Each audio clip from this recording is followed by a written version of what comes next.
So, hola, everyone. Welcome. My name is Maria Hernández-Ojeda. I am Vice Chair of the Abraham Lincoln Brigade Archives, and I teach Spanish at Hunter College. On behalf of ALBA, thank you, everyone, for attending this event. We're honored and excited to present today's program. You will learn about George and Ruth Watt from the love letters that they wrote to each other during the Spanish Civil War. This is the only exchange of love letters involving a Lincoln volunteer that we know of. Our guests of honor, Dan and Molly Watt, they are here, have joined us today to help us understand the relevance of these letters. Furthermore, we're delighted that actors Vero Maines and Nathan Payne will read select letters from George and Ruth's in a performance directed by ALBA board member Peter Glazer. It is an honor for me as an ALBA board member, as a Spaniard, and as a Hunter College faculty member to be here today. George Watt is a hero and a well-known figure among the Lincoln Brigade and historians of the Spanish Civil War.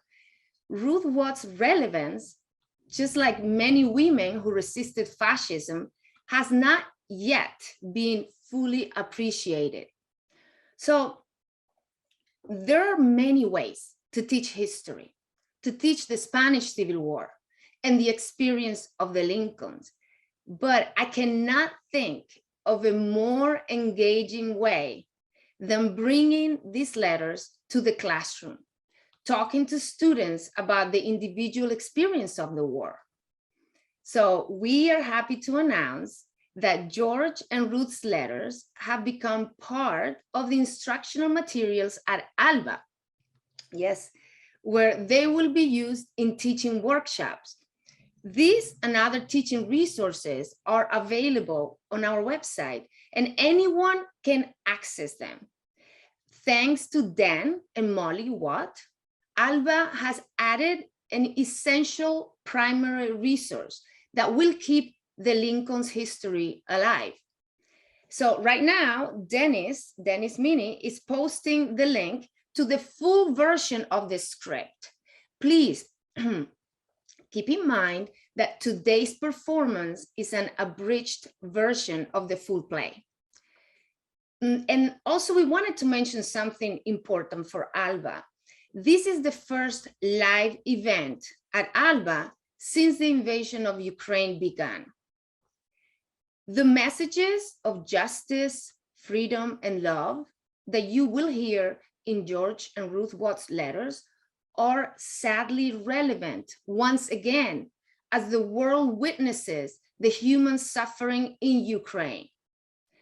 Our thoughts are with the Ukrainian people. In no uncertain terms, we stand with the Ukraine. So also please note that we will record today's event for future viewing. So if you don't want to be recorded, please turn off your camera. Events like this are made possible only by your generous contributions. Please consider donating to ALBA at alba-val.org/donate. And we're posting this link right now in the chat. So now let's watch an introductory video about George and Ruth Watt and their experience during the Spanish Civil War. We take this opportunity to thank Amy Linton, our expert editor, who did a wonderful job as always. After the video, ALBA board member Peter Glazer is going to introduce the actors who will perform for us today. We hope that you enjoy it.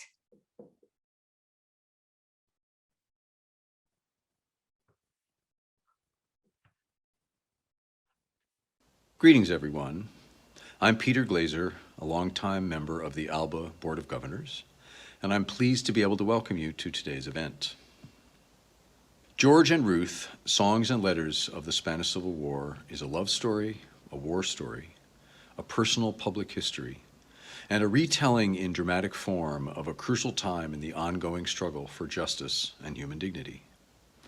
If it's true that the personal is always political, this story shows that the political can also be quite personal. George and Ruth Watt were a newly married couple in 1937, just 23 and 22 years old, when they jointly made the decision that George would join the fight to stop fascism in Spain, and Ruth would remain in New York to organize support for the cause of the Spanish Republic locally, and especially for the Americans risking their lives in Spain. George and Ruth met as student activists, helping to found the American Student Union, the ASU, a nationwide campus coalition of anti-war, anti-fascist student organizations. George resigned from leadership of the ASU to join the Lincoln Battalion. The International Brigades drew 35,000 volunteers from 52 countries, including 2,800 Americans, to support the Spanish Republic's poorly equipped citizen army in their struggle against General Francisco Franco's experienced forces seeking to overthrow the elected government of Spain and impose a fascist dictatorship. Franco's troops were supplied with up-to-date weapons, tanks, and planes by Hitler and Mussolini as the start of an attempt to bring all of Europe under fascist sway. The International Brigaders believed that if they prevailed against fascism in Spain, they could possibly prevent a Second World War. At 23, George was a raw recruit with no prior military training. He learned to be a soldier, to fire a gun. He was wounded in battle, recovered in a hospital, and was selected to be trained as an officer. Although war was raging, most of George's letters home described day-to-day life in training and between battles, and the camaraderie among the American and Spanish soldiers, written with a lightness and optimism that belied the danger he was facing. Although he doesn't report the progress of the war, he frankly describes some of the horrors that he observed. He writes about being wounded in his very first action, and about a time when the Lincoln Battalion was cut off and surrounded by fascist forces. George and some of his comrades fought their way through and escaped by swimming across the fast-flowing, icy Ebro River to rejoin the rest of the battalion. There, they were met by Ernest Hemingway, then a journalist reporting on the war for American newspapers. One of George's proudest moments came when the Lincoln Battalion received an ambulance, paid for with funds raised by students of the American Student Union. Another came when he was appointed political commissar of the Lincoln Battalion, becoming one of the highest-ranking American officers in Spain. Ruth, who was an outspoken anti-fascist peace activist and campus leader during her years at Hunter College, held a day job to make ends meet, but her heart was with George in Spain and with her anti-fascist organizing. Her letters about daily life, political meetings, friends, and the movies she saw helped George keep his mind focused at home. She writes about organizing a boycott of Japanese silk and a citywide anti-fascist student demonstration in support of the Spanish Republic. She writes about her longing for George, imagining them together in romantic settings. Both she and George use humor at times, private jokes, and a bantering tone to cover up their loneliness and fear.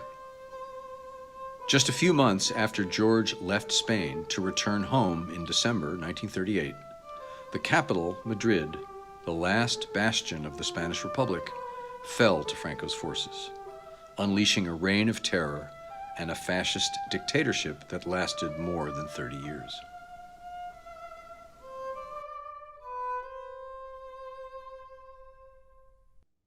George and Ruth's son Dan was born in March 1940.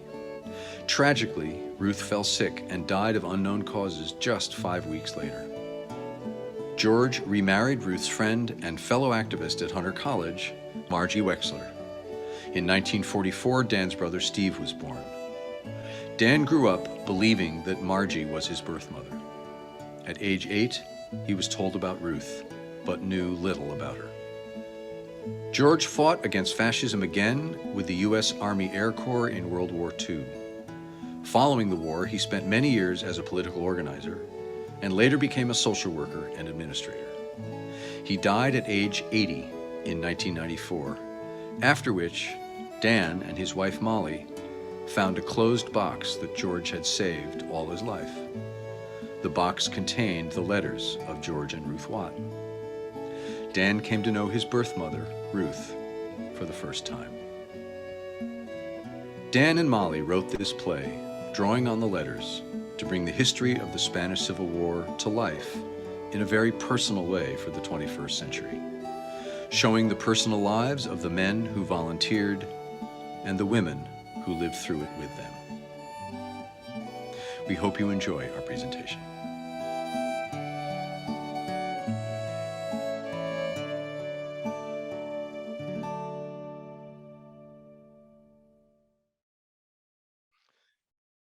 Hello, everyone, and this is now Peter Glazer live and in person. It's wonderful to see you all, and I wanted to thank again Amy Linton for her work on that introduction.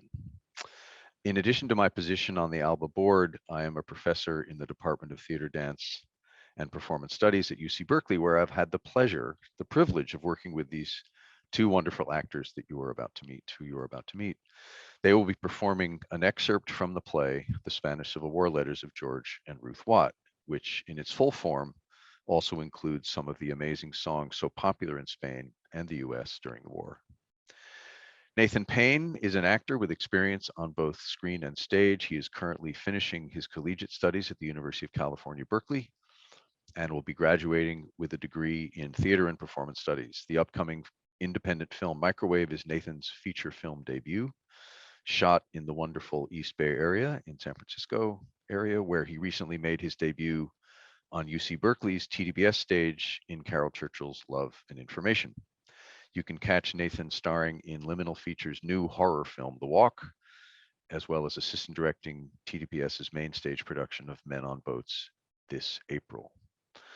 Veronica Vero Menez is a queer, bigender Mexican-American actor and teaching artist based in Chicago. An alumni of UC Berkeley's undergraduate theater, dance, and performance studies department, Vero is thrilled to be working on this reading. As an actor, Vero has worked with companies across the country. Vero holds an MFA in acting from DePaul University. She has additional training from the American Conservatory Theater here in San Francisco, has 250 hours of yoga teacher training certification, is a teaching artist with the Writers Theater, and an artistic associate at the Prop Theater, both in Chicago. We welcome them both, and I'm happy to introduce now this excerpt from The Spanish Civil War Letters of George and Ruth Watt.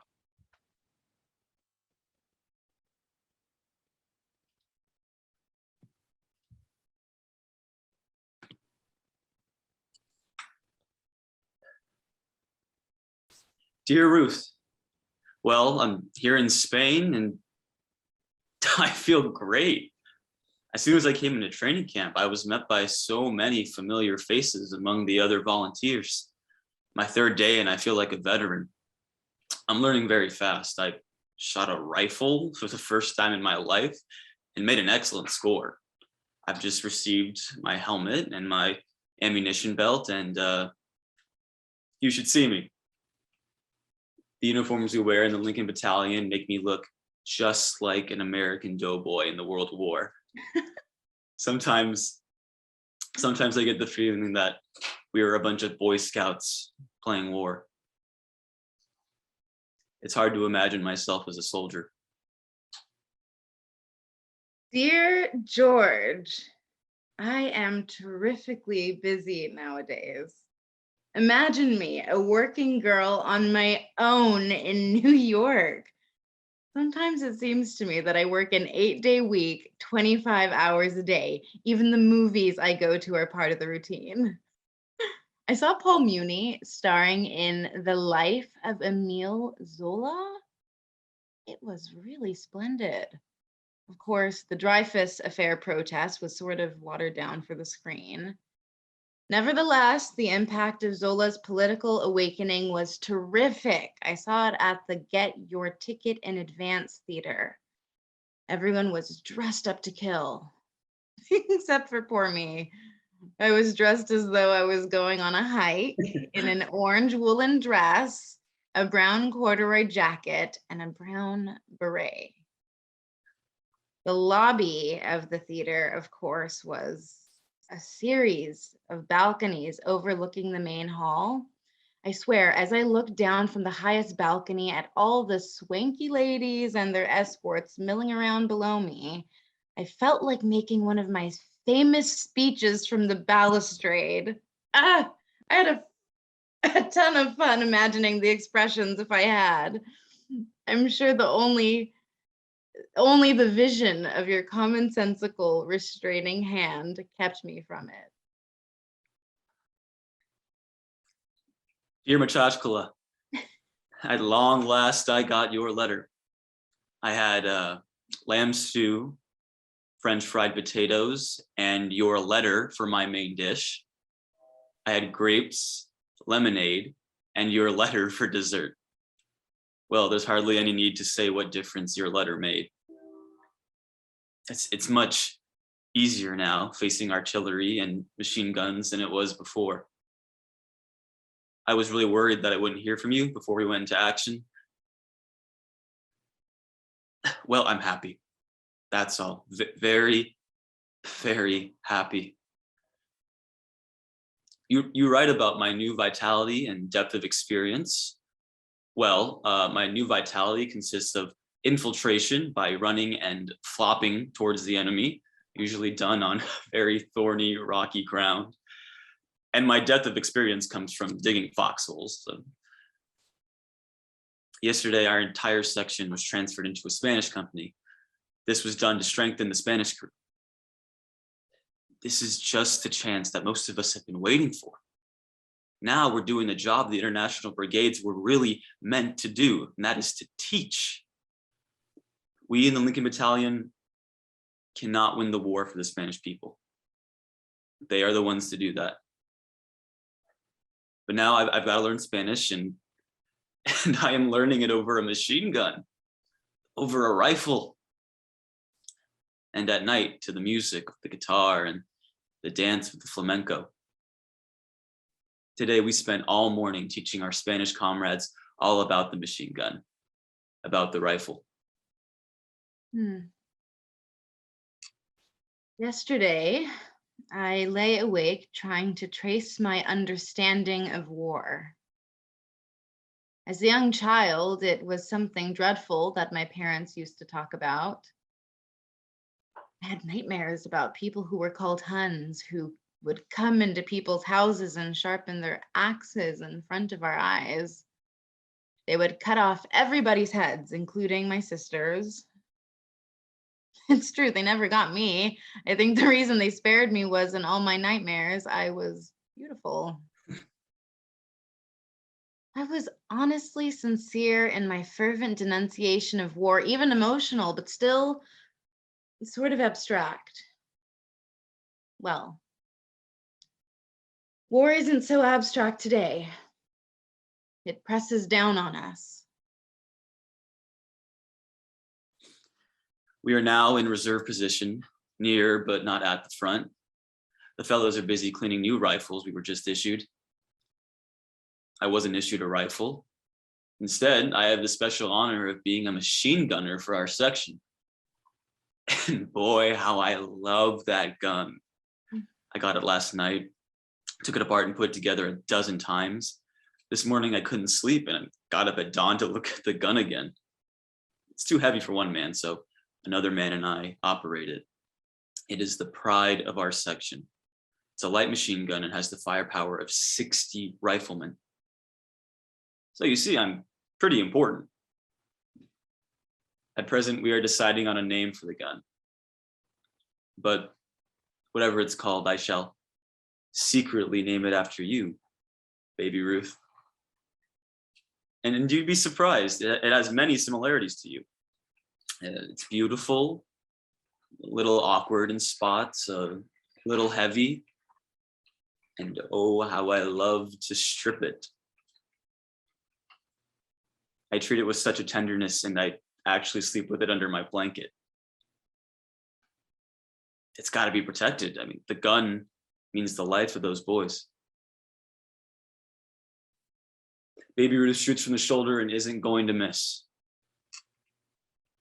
Give my regards to your machine gun. I wish I were a machine gun and I could be with you in Spain.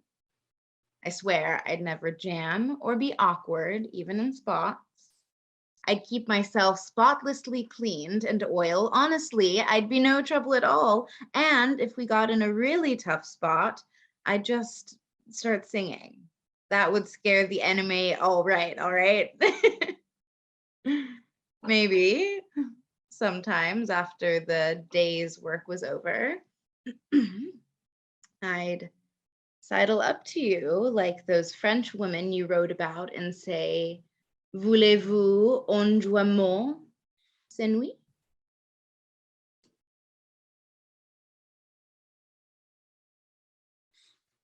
It was yesterday that I first realized the actuality of the war. An order came through for a label detail, and 8 of us marched 2 kilometers in the pouring rain through 6 inches of mud and water to the next town. Then we were told we were going to Belchite. The truck drove us over the mountain ridges and flat tableland. It was an open truck, so the rain lashed us in face and feet. We passed our former frontline trenches. They are narrow, zigzag, and deep with sandbags piled on the parapets and half flooded with water, foreshadowing what we'll have to face in the trenches this season. On both sides of the road is stretched barbed wire and heavy steel spikes at an angle and inclined towards us. The spikes are arranged in groups of 4 and are used to stop tanks. In the open spaces between spikes are explosive mines. But Belchite itself, what a sight. The most miserable, depraving, horrible and horrifying, stinking and reeking, etc., sight I'd ever seen. War pictures cannot tell the story. Ever. It was my first taste and smell of war. Of course, not direct. I merely witnessed the results in one little community. And it made me hate all the more the bastards who forced this destruction upon human beings. Yesterday, our friend Dave Engels came home from Spain. When I went to the office and saw him standing in the doorway, I was speechless. All I could do was wring his hand. Dave talked into the small hours of the morning. Then I found 2 letters from you. Your letters, Dave's remarks, both very blunt, very matter of fact, very human. How can I tell you what I felt, what I learned? Darling, I see Spain and you. I know it's not accurate. It's not complete. I guess I should say I feel Spain and you. Dave told us of Jarama, Brunetti, Quinto, Belchite, showing us the details by moving around knives and plates and sandwiches on a table. He described the times Americans were caught in a barn, the time a group was forced to stay in a trench near the church for a full day in the hot sun without food or water, the taking of the church, the taking of the last stronghold, the last big house. What's it like to go over the top? I asked. Well, he said, the first and the last 5 minutes are the hardest. The first 5, you think it would be a shame if they got you before you could do anything. Then you just go ahead and do what you're told. And then at the end, you can't help thinking, It would be a shame if they got you after all you've gone through. You get pretty used to death, he said. But you can't help feeling badly about the comrades who died before they got a chance to show what they could do.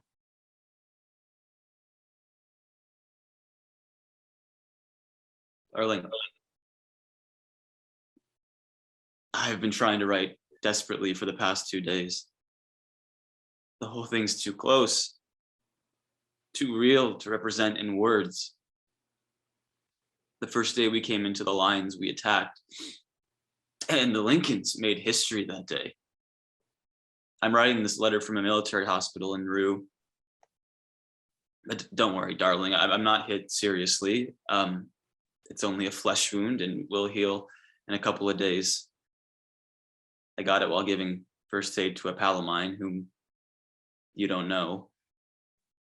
He got it to the stomach and was suffering indescribable torture, lying right in the middle of the thickest fire. I rushed over, tore his clothes off, and started bandaging him when I felt this sharp sting through my left hand and right shoulder. No pain, just surprise. And I'm darn glad I had my wits about me, because I mustered all my strength and all his strength to get both of us behind this little slope where the bullets whizzed over our heads. And when I lay in the field, after having crawled from comrade to comrade, because my wound was not so serious and I was able to move about, giving all the first aid I could,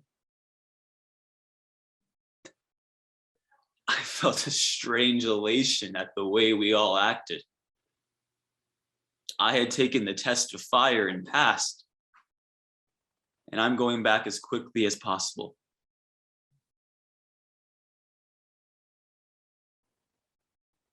I want you to know how much I love you. How much I loved you out there under the fire when every sing and pang of a bullet and cannon told me how much I loved you. Out there in the field, I was so calm. I tried to sleep and thought of you and the movement, and you were one. George, I was hurrying home very late last night along First Avenue. The street was pitch black and entirely deserted. I was more than a little frightened and tense. Suddenly I thought, gee, I wouldn't be a bit scared if I were walking with you. The strangest thing happened. Not only did I lose my silly fright, but suddenly the whole street came to life. Every store, every shop seemed to have a character of its own. Suddenly, I was delighted by the queer, almost unreal array of names on store windows. Greek next to Polish, next to Finnish, next to German, next to English, next to Jewish. I realized what a vast and thickly populated city New York is. When you're caught in a subway jam or crawl along 14th Street on a Saturday afternoon shopping rush, why, you just take the mob for granted. But when at night you see empty block after empty block of dingy streets with grocery stores, fruit, fish, meat markets, bakeries, all crowded together. When you reflect on how many thousands of times these blocks are replicated, why, then you feel all the millions of people of all ages and nationalities who, somewhere in the sleeping city, provide the basis for metropolitan life.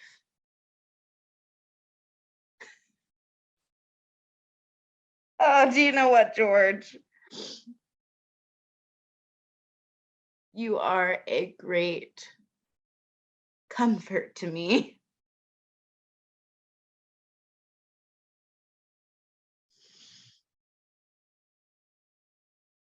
Dear Ruth, I was interrupted in my writing by a strange procession which filed by me. It was the funeral of the German comrade who died yesterday. Everything was done to save him. Blood donors were called for, and I volunteered. The doctor took one look at my cheekbones and said no. But what a contribution of blood he must have gotten. Spanish, American, French. The comrade who was dead was an anti-fascist under Hitler. He came to Spain to continue his bitter struggle against the fascists who tortured him and his family. He was wounded here 3 times, each time going back into the lines.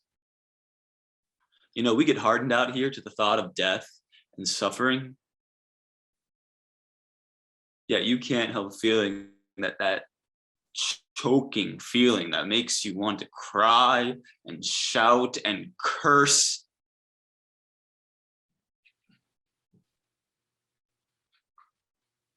We don't cry here, but I had difficulty keeping my eyes dry. As the funeral passed each villa, every comrade who could possibly walk fell into line. Men on crutches, using canes, arms in slings, heads bandaged. And as I marched along, I couldn't help but think of my comrades who had been killed beside me that day. We couldn't give them a funeral, and this became their funeral. At the cemetery, 3 languages were spoken: French, Spanish, German. And I understood all 3. I felt such a spirit of internationalism as I never felt before. A volley of 3 shots by the assault guards. Then we sang the Internationale in Italian, French, German, Spanish, English, and Czech.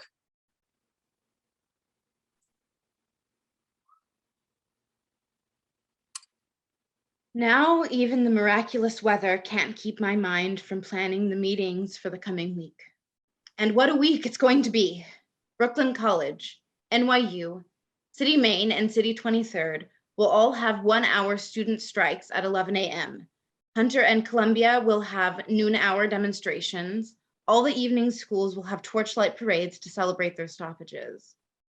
These demonstrations are being held by the American Student Union, with endorsements by most of the student councils, and the school newspapers promise special editions.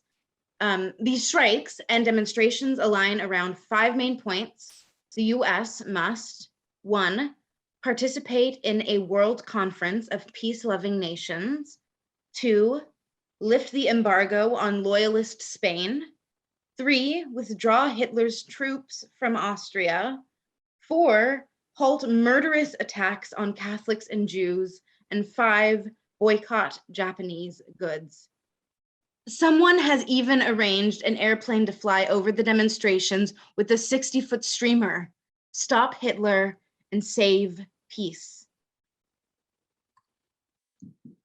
Dear Ruth, please tell everyone to stop writing letters to the boys here to come home, as if we had some prison sentence and our time was up. People back home need to appreciate the seriousness of the situation here. There can be no going home for anyone here until victory of Spain is guaranteed. Right now, we can't think of home. We've got enough to think about the homes in Spain being destroyed by the fascists. The homes in the States they're still pretty safe from the bombardments.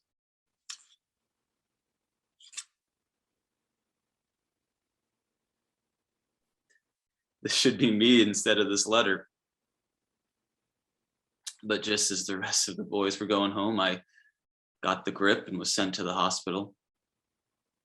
I'm perfectly well now. I walk around the hospital and town and feel all my strength coming back. But the doctors say I'm still not strong enough to make the mad dash through France and withstand a rigorous winter ocean voyage. So wait another week, which is what I have to do. You have no idea how the minutes and hours weigh upon me. I've been away from home and you for 1.5 years now. There aren't many veterans who've been away that long. But if I can't make it home for Christmas and New Year's, which it's certain I can't, I'll surely make it home in time for our 2nd wedding anniversary. Then that's something. Then we'll celebrate.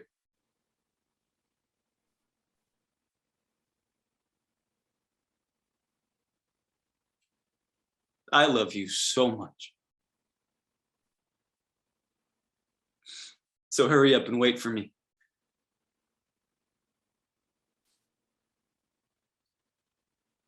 I saw the film Blockade yesterday. I don't know if you've heard of it yet. It's really a remarkable thing to come out of Hollywood. It's supposed to be a nonpartisan indictment of the bombardment of civilians, of the destruction of peaceful homes. In the course of telling the story of a peasant boy, the film shows why people continue to resist and what the land and liberty mean to them.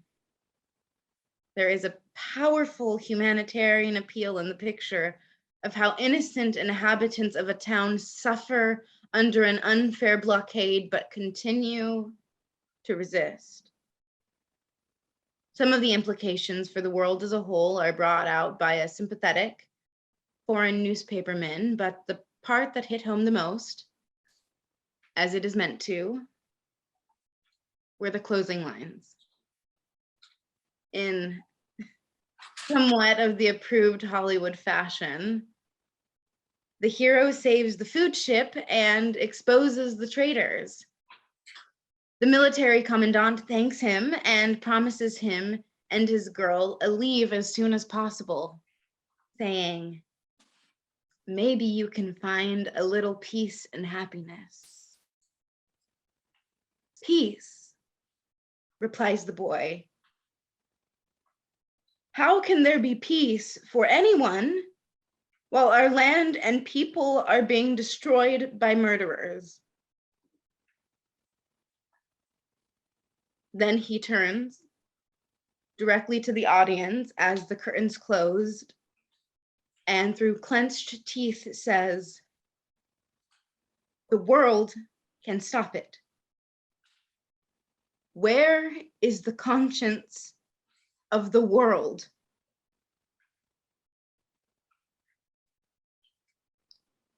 Love, Ruth. Love, George.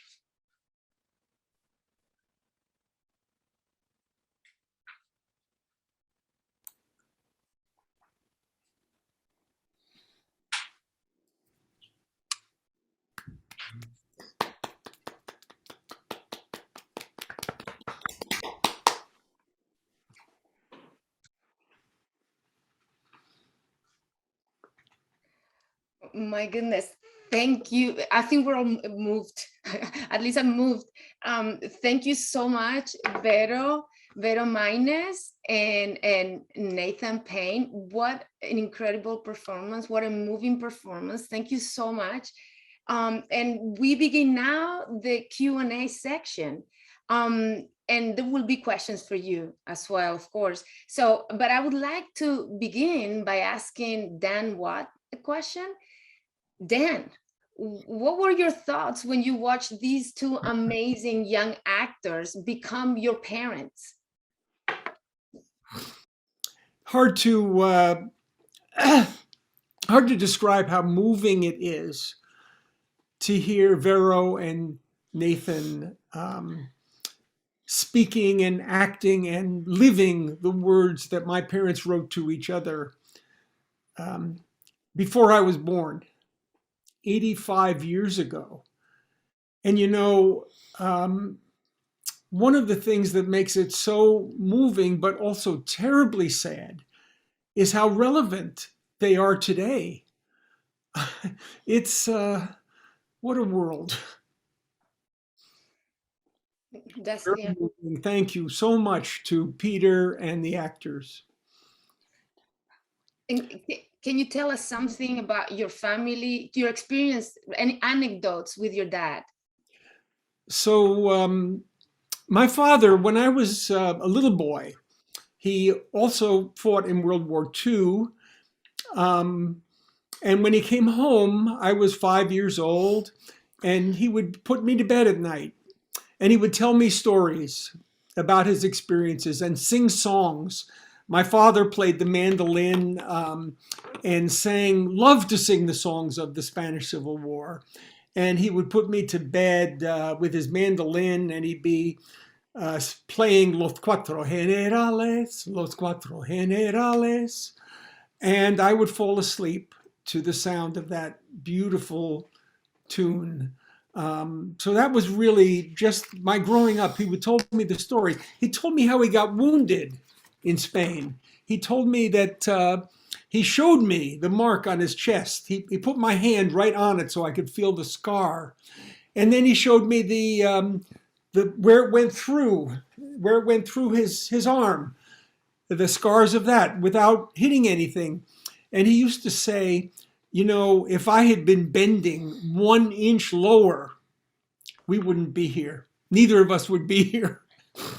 I didn't really understand what that meant when I was 5 and 6 years old, but boy, is that powerful for me now. He told me other stories from the Spanish Civil War. He told me about how he and some other men had to escape after being surrounded by the fascist army, and how they fought and ran and fought and ran and finally reached the Ebro River and had to swim across it naked. And how when they got to the other side, there were 2 journalists, Herbie Matthews from the New York Times and Ernest Hemingway, who was then a reporter covering the war in Spain. And it made the front page of the New York Times. That was always a touchstone. George Watt swim the Ebro River on the front page of the New York Times. And those were just some of the things. Now, there was something missing in my father's stories. And what was missing was he never mentioned my mother, Ruth. She died 5 weeks after I was born. I did not know anything about her.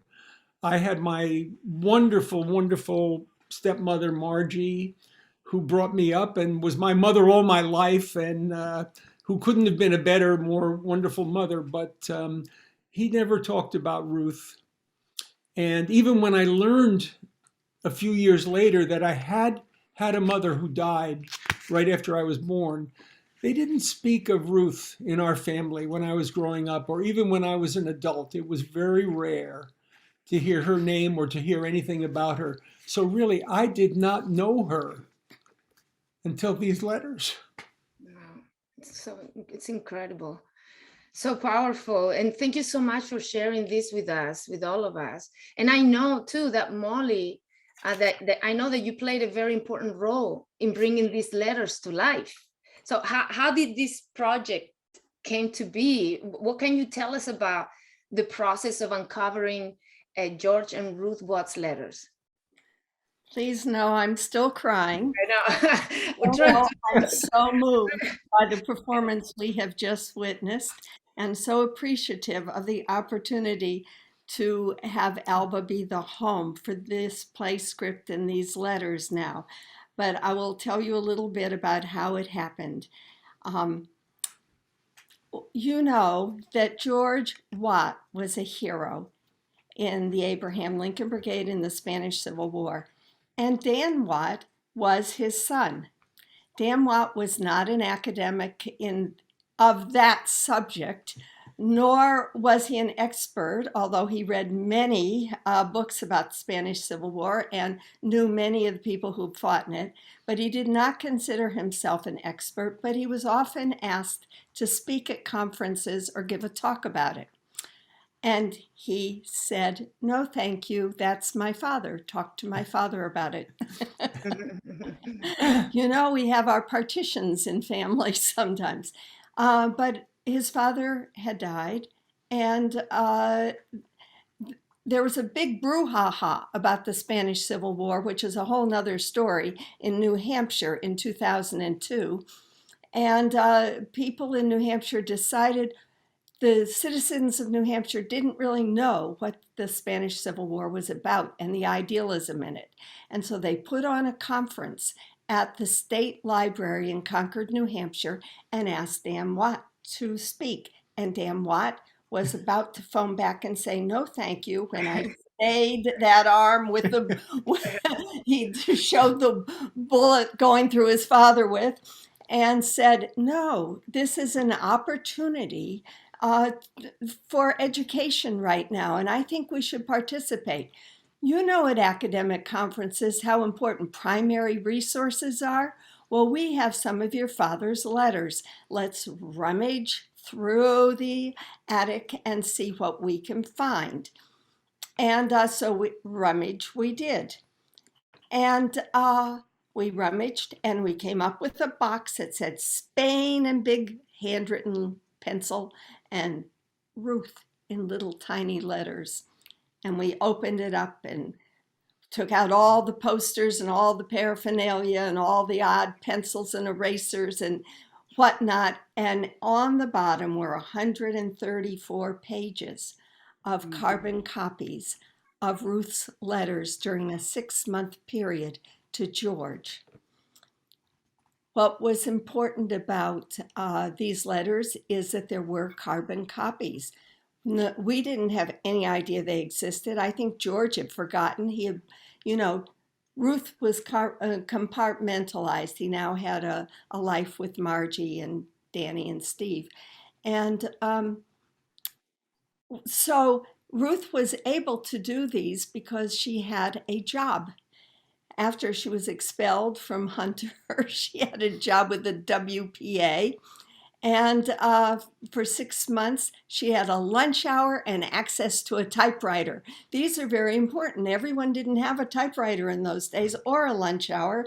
And she wrote to George on her lunch hours. And so that was a very important thing. Even though it was a WPA project about a geological project, that was not the important thing for us in this context. So this, we sat down immediately at a table with our friend who is here, and I hope we'll give him a spotlight if you can find him, because he was the third partner in doing this.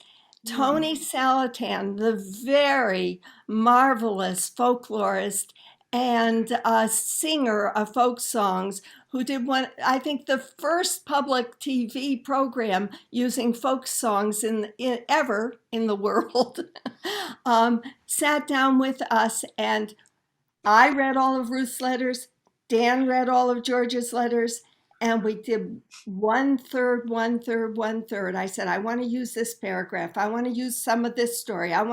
Tony said, I want to put this song in here. This goes with that. Dan said, George responds in this way. It may have been a year later he responded to the ideas she was saying. You know, that's what it took to compile this. There's only 6 months of Ruth, and there are very sporadic things of George. And Tony tied the thing together with music, which you don't hear here. But we did it that way, 3 characters, and we put it on at that conference as the last session. Everyone in the conference came to the last session. And I will say they applauded for George and Ruth with a standing ovation. And we did about 36 performances for many organizations after that. And then Tony retired to the West Coast, and we sort of retired it. And now we are absolutely thrilled to pass this on so that Ruth's voice lives on. I wonder, can you find Tony Salatin or Jill Rosenthal? yeah. There. Oh, there's Tony. Okay. That's Jill. Jill. Okay, Jill, will you give it to Tony for us? Tony is in memory care. He has Alzheimer's disease. He is not here at the house with me right now. And that's why I asked about the recording, because I'd like to play this for him. Yes. But it was a remarkable experience Thank for you. him to do this with you. As you know, Tony was always extremely political, especially associating music with politics from the time he was a teenager in the 1940s. And he also was very interested in ferreting out history. And so this particular project, as well as the opportunity to work on it with people who were some of his oldest friends, was probably a big highlight of his career. Thank you so much, Jill. We love So I'm you. sorry I didn't know whether there was going to be music today. I didn't know what it was going to involve. And so I wasn't able to go and get him and bring him home to watch it, but I will make sure that he sees it. Good. Great. Give him our love. He was a friend of mine from the time I was 19, and his father was a booster of the Spanish Civil War. He was a dentist, and he took care of the guys before they went to Spain, their teeth when they came home. And so this was very dear to our heart. It was a very important moment in our lives when Dan, Tony, and I did this project, and Jill was there feeding us bowls of food all the way through. I don't know how many performances of this I saw. It was interesting to me today to hear some different letters. Some of it was what I remembered, and some of it was material I hadn't heard before. So I'll be interested to read the entire version that you've posted. Thank you. So thank you, Jill. And of course, you'll give our love to Tony. And there will be a recording which you can listen to. So I just wanted to say something that was special about Ruth's letters was that we learned something about what she was doing in political organizing. You heard one big example of that, a huge demonstration that she helped organize of all the colleges in New York, in the New York area, to participate in. And when we started this, thinking about this project, we spoke to Maria, who was our host today. And Maria teaches at Hunter College, and said that she had been looking into and investigating, researching the work that the anti-fascist women in Hunter College did in the 1930s. And I wonder, Maria, if you could say something about what you found out about, you said you knew both my mothers. Yeah. And both your mothers, they were, I mean, you have an incredible lineage, your two mothers and your father. So very briefly, back in the 1930s, as you know, Hunter was a college for women. I have identified almost 200 students or recent graduates from Hunter who were active participants in protests related to the urgent political causes of the 30s. A large number of these women were committed to fighting fascism in Spain and the rest of the world, of course.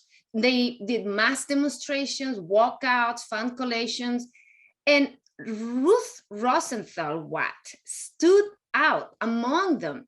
For example, in December 1933, Ruth was the only demonstrator arrested during the German ambassador's visit to Columbia University. The newspapers mentioned, 1,000, 2,000, there were a lot of people, many anti-Nazi demonstrators, and Ruth was arrested for distributing leaflets, and her arrest caused an outbreak among the demonstrators until the case against her, it was for disorderly conduct, it was dismissed in night court. So she was a fierce activist. And at Hunter, Ruth was placed under probation for her anti-fascist activities. So, we know about George and we know about his bravery in fighting fascism in Spain. We still have much to learn about Ruth's prominent anti-fascist role here in the US. But there is no doubt that she was a leader. And I take this opportunity now to open the Q&A, because we could be all day talking about this. This is so fascinating. We can have an all-day event. Amy Linton is here and she has a question. Amy, it is for Dan. Amy, would you like to ask? I was just wondering from Dan, what your feelings were when you learned about your birth mother. Amy, thank you for the question. That was a long story. Don't tell it all. And I won't really try to tell it, but I also want to thank you for the video, for making that video. Was beautifully done. I could not believe how wonderful it was. Thank you. Well, I was 8 years old. I was very, very upset. Mm-hmm. I was angry that I didn't know. I was angry that I did know. I mean, what can an 8-year-old do learning that information? So I guess that's the thing. And very interesting psychologically, I blotted it out of my mind for about another 5 years. And when I was a teenager, I forgot that I had another mother. When I was a teenager, I started remembering and started thinking about what it must have been like. I looked for pictures or whatever, but that was quite a story in my life. So thank you for asking. Thank you. Thank you, Lynn. Thank you, Amy. And we have a question from Linda J. Would you like to ask the question, Linda J? It's for Dan, I believe. Are you there? Okay, I'm gonna have to read it because I wrote it and and now I have to go back up and find it. I have it if you want. Yeah, well, basically I was wondering, because my mother was in Friends of the Lincoln Brigade and she spoke to me about when they arrived back in New York and their reception and everything. And I was wondering if George told you anything, Dan, about what the reception was like when he got back to the States after fighting in Spain, and then later on, if he had any problems, like for having fought in Spain, any problems with either work or with the House Un-American Activities Committee or anything like that, because my mother knew people who did. Another long story, Linda. I'm going to make a little plug here, Amy's question and Linda's question. I wrote a memoir a few years ago called History Lessons, in which I described my relationship with my father and a lot of the experiences that our family went through during the Red Scare, the years of the Red Scare. Yes, my father was a communist. He continued to be a communist, and he was arrested, put on trial, federal court, and eventually, in a long story, these cases were all thrown out by the Supreme Court years later. But it was a very difficult time for our family and for many, many families of people who, those who fought in Spain and a lot of people who hadn't fought in Spain. It's a difficult time. Excellent. Did Thank he say anything about how he was received by the people when he actually arrived back in the States? His people. I don't mean. Well, I remember I heard about that from my stepmother, Margie, and she told about meeting George at the ship. Now, George was married to Ruth, Margie's very close friend. They were there together, I'm sure. But she told how excited everybody was when George and the other volunteers came back and how they applauded them and cheered them. He was invited to give talks in different places, but so I'll just leave it at that. Yes, it was a very strong reception for George and the other volunteers from their supporters at home. Thank you, Dan. I'd like to ask Vero and Nathan a question, our actors today. You have learned about the Spanish Civil War. You have performed at Heart of Spain. Did this performance add to your knowledge of the historical period, to your understanding of the experience in the Spanish Civil War? What do you think, Vero? Yeah. So my relationship with Spain started before any of my knowledge actually of the Spanish Civil War, and I went and studied abroad there for 3 months and learned about it through text, like through historical text. And then I had the great honor of working with Peter Glaser on his piece Heart of Spain. But this has been the most like concrete, like literal talking of the text, like first person, right, accounts and stuff. So getting to know the whole experience through first person text is really a different experience. It's helping me understand Ukraine and this moment a lot more. Yeah. Excellent. Thank you, Vero. And Nathan, would you like to add something? Yeah.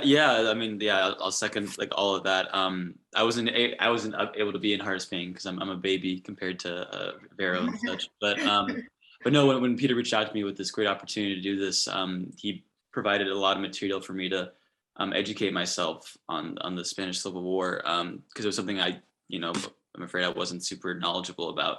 But there was just so much to learn just about like the relevance and the importance that it had in the world at that time. But like as Dan said before, how much relevance it has now, and I think it spoke to me as a young person right now, thinking about, my place in the international conflicts that are happening right now and such. So, and just being able, like Vero said, to speak through the script just helped me emotionally kind of work through some of those things. But yeah, it was like definitely a very like immersive first dive into kind of this history and into these stories and stuff. I just want to thank Dan and Molly again for being so willing to share that part of your hearts with us. So yeah.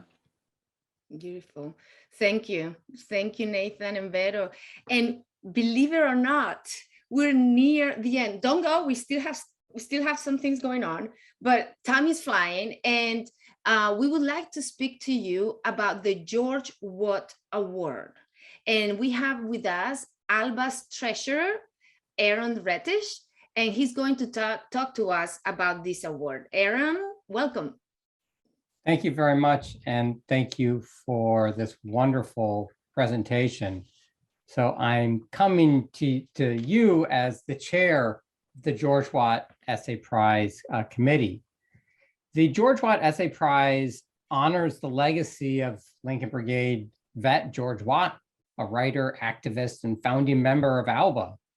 The Essay Prize, established by George's relatives, friends, and comrades after his death, recognizes students for their work on any aspect of the Spanish Civil War and the global fight against fascism, or the histories and contributions of the international volunteers who fought to support the Spanish Republic. It is the only essay prize that I know of that recognizes student work on the Lincoln Brigade in the Spanish Civil War.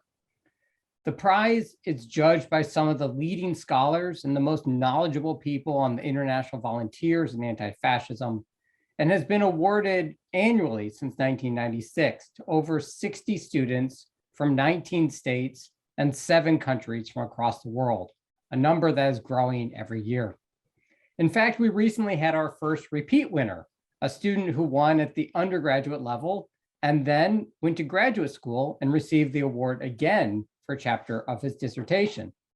The award had fueled his interest as a university student and shaped his decision to study the Spanish Civil War further. What started as an annual recognition of undergraduate and graduate student essays has now expanded in collaboration with ALBA's very successful teaching institutes. It now includes essays, stories, and poems from pre-collegiate students, that is, students from kindergarten to 12th grade. Students' work has ranged from analyses of music of the Spanish Civil War to studies of medical brigades of the international battalions and the Frankist forces, explorations of gender and race in the international brigades, the coverage of the Spanish Civil War in American and Mexican news, Soviet show trials in Spain, studies of refugees, as well as moving poetry and stories. The George Watt Essay Prize is one of ALBA's most widely known initiatives and one that has reshaped students' lives. Recipients' work appears in The Volunteer, our magazine, and students' research has pushed our understanding of the Spanish Civil War and the international volunteers further, not only just in The Volunteer, but from their further work in published articles and books. The long and inspiring group of winners has gone on to become educators, filmmakers, doctors, lawyers, and in fact, our current chair of ALBA, some of whom have placed social activism and social justice in the center of their lives. The George Watt Essay Prize is a pillar of ALBA, for it supports the continuing legacy of the Spanish Civil War by our students, and it ensures that the lessons of the 1930s and the legacy of George Watt continue today and into the future. We want to thank the Watt family for their continued support and students who have submitted their work over the years. It's truly been inspiring. If you want to support the legacy of George Watt and promote the scholarship of the Lincoln Brigade in the Spanish Civil War and anti-fascism done by wonderful students from across the world, I ask you to please consider donating to support the George Watt Essay Prize. Thank you. Thank you. Thank you, Aaron. Thank you so much for that information and for helping us close the event. We want to thank everyone for joining us here today. We are very grateful to Dan and Molly Watt, to Vero Maines and Nathan Payne for making this event possible. All of us at ALBA hope to see you soon. And all of us at ALBA also mark your calendars. Hope to see you in our annual gala on Saturday, April 30th at 4 p.m. I don't want to say goodbye. I would love to talk for more, but we gotta go. And this program will be available in YouTube very, very soon. Hasta pronto y salud.